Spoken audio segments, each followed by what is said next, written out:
We got movies, we got games, and we got government oversight. Let's talk.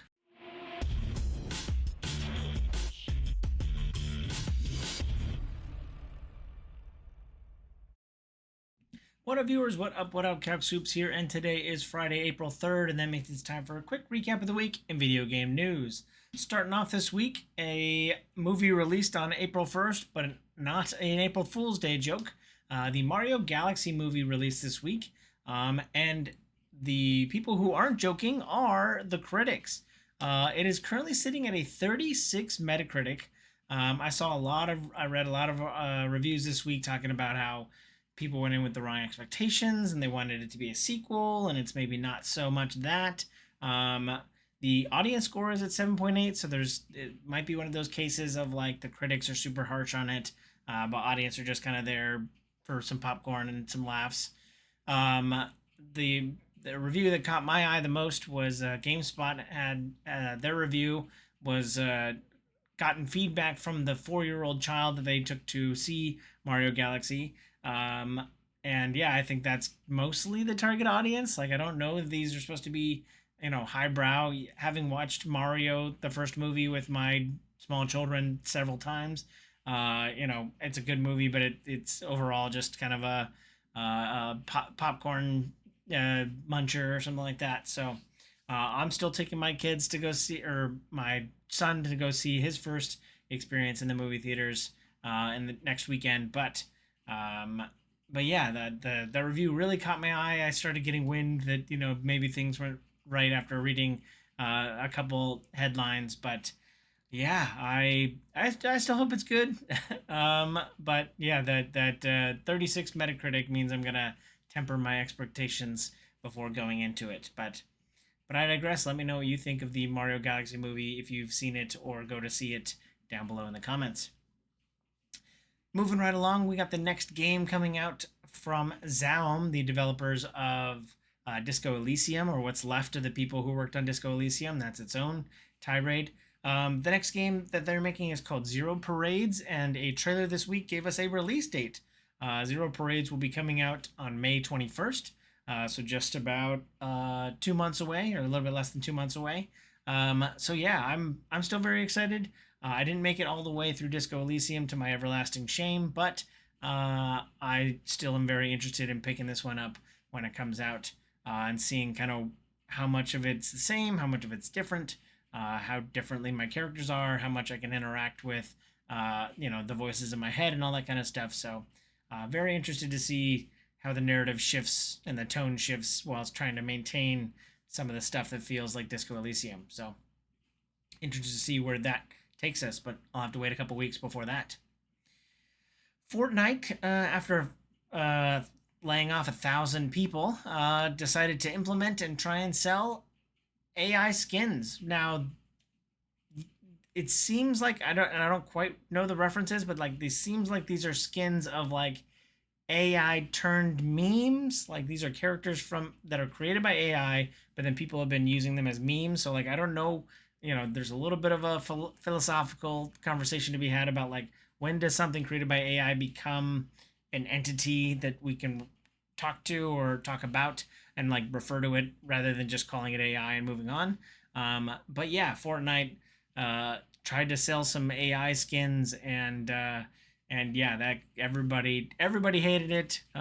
This is a very bad look, coming off of laying off 20% of their workforce last week, 1,000 people or so. So yeah, it's a very dumb idea, and I don't know why we're starting this now. But yeah, I think Epic is really circling the drain if they think if they think this stuff is gonna fly. So pretty interesting to see, and thankfully the community had the correct response of saying, "Hey, we don't want this, and get it out of my game." So with players even going as so far as like, I will personally target anybody who has wearing any of these bad skins. So yeah, good to see that the players are rising up and pushing back on it. I wonder what the player count is for Fortnite nowadays, but I digress. As I mentioned in the cold open, we got some government oversight we got to talk about. Remember a few months ago, or was it a year ago? It was like over a year ago, when MasterCard and other credit card companies were getting pressure to, or putting pressure on like Steam to start like delisting like adult games. Um, well, the FTC has finally weighed in, even after taking way too long to get in on this, and told those credit card companies to stop that with strongly worded letters. So the FTC has weighed in. They are definitely, apparently, the Trump administration is not, cool with credit card companies telling us which games we can and cannot play. Which kind of lends itself to the first to the the first thought you might have coming out of that, which is like, did the credit card companies already agree with this, and that's why they implemented the pressure on Valve and other PC platforms, or was the pressure so high from the like religious organizations that were like telling the credit card companies to do this, even though like it seems like it would be a clear cut case of like censorship and bad faith and all that kind of stuff. So anyway, the American government has decided that that is not cool and has told them to stop doing that. And then hopefully some of these, even if I don't like them, some of these adult games are put back online and able to be purchased. In a different government organization, the Patent Office has declined the Pokemon patent. I think this was also from several months ago, but Nintendo was putting in a patent for its game, and it wasn't as overarching. I think I talked about it at the time, but it's since been discovered that it's not as overarching as like anytime you summon a creature to fight for you, that's included on a patent. It's more specific on like where you're where you're doing the battling and what kind of screens you get after you start the battle and all that kind of stuff. And it's always like not the player character battling, but some other summoned creature. But all of that is negligible because the patent office denied the Pokemon patent. So Nintendo does not own the idea of like small creatures fighting each other, and some of the screens that come up after doing that. All of this again extends back to Nintendo trying to enforce a patent on Power World after Power World came out. So we're still kind of living in the post Power World Pokemon era. But that era is still open for discussion, apparently, according to the patent office. So it seems like the government can get some things right sometimes. Moving right along, it seems like Crystal Dynamics, according to reports, will be working on another game, a Lord of the Rings game, which is interesting because I would have assumed that the IP was exclusively and wholly owned. I guess Crystal Dynamics is under Embracer, and Embracer is somehow involved. Like I know there's a whole kerfuffle with who owns the Lord of the Rings IP, and we got the Amazon stuff as well as like video games license and all that kind of stuff. But Crystal Dynamics will be working on a Lord of the Rings game. It seems like they're targeting to be like Hogwarts Legacy, which is a weird kind of things to target. And also, if you're going for like an immersive, lived-in kind of feeling, I don't know where you do that in Lord of the Rings. Tales of the Shire tried that and failed miserably. So, very curious what kind of a lived-in Lord of the Rings game feels like. And this is also Crystal Dynamics, which has had several bouts of layoffs and is already working on two Tomb Raider games. So we'll see what's going on with a potential Crystal Dynamics Lord of the Rings game. Probably not coming out till 2028, if not further out. So curious to see what's going on there. The Cyberpunk trading card game that I told you about a couple weeks ago that launched on Kickstarter has now become the most funded trading card game, crowdfunded game of all time, and has already reached $15 million on their crowdfunding, on Kickstarter.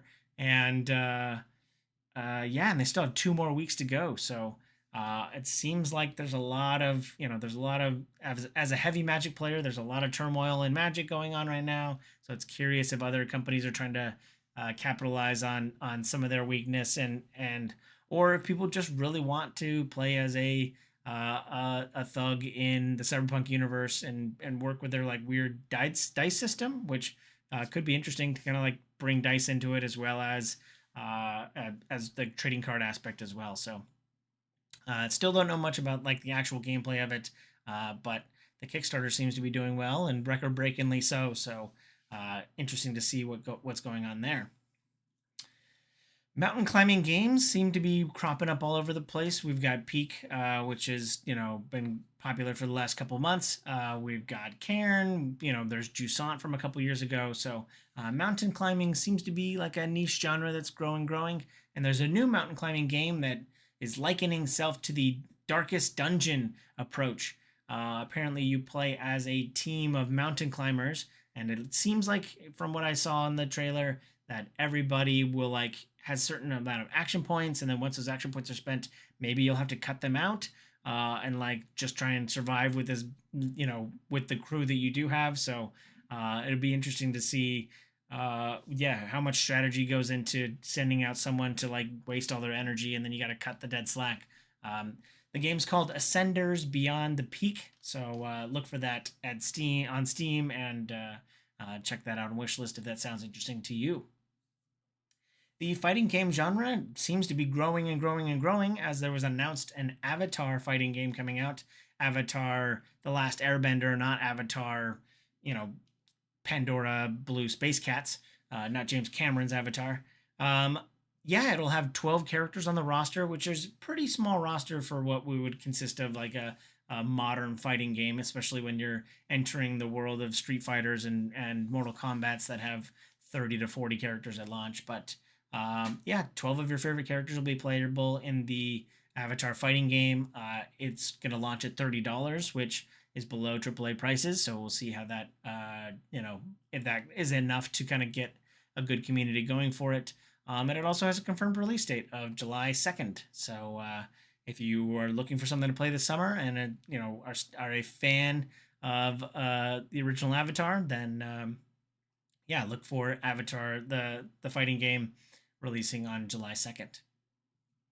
Last but not least, it's still a couple weeks that I can still talk about Fallout Season 2 without seeming like a crazy person.